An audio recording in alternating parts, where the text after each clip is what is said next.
And that's what people have to understand, that painting is a huge undertaking. If you're teaching in an art school or you're teaching in college, you have to talk about what painting is. And it's a lot like writing.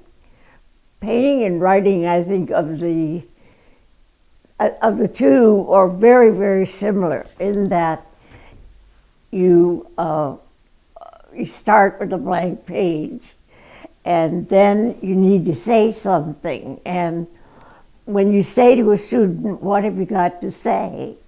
they don't know what you're talking about. And you have to talk about that a long time. I'm very happy that I did teach, and I taught in a lot of different circumstances.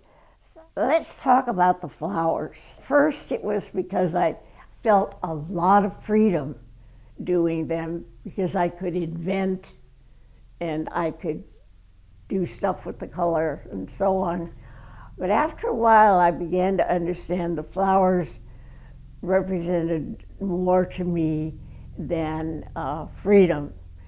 In fact, I think the flowers were people in my paintings. And Donald Cuspit, who wrote a big essay about me, when he walked in here, he said, "These are all flowers." And a friend of mine said, was he embarrassed because flowers bother men a whole lot.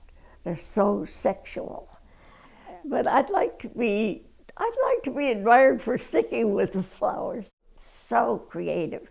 We'd sit around and say, what would you like to do? Well, I saw a show in New York last week and this person did such, and I really would like to know how they do it. Well, let's invite them. And these people came, and we didn't pay them anything. They certainly didn't make the trip for the money. Anyway, it got to be a really wonderful experience. I love to go and see what young artists are doing. I mean, famous artists started Silvermine, and it's no small thing. It's a big deal. Artists need community. They need each other. And people say to me, "Oh, gee, it's swell. You get up every day and you go paint."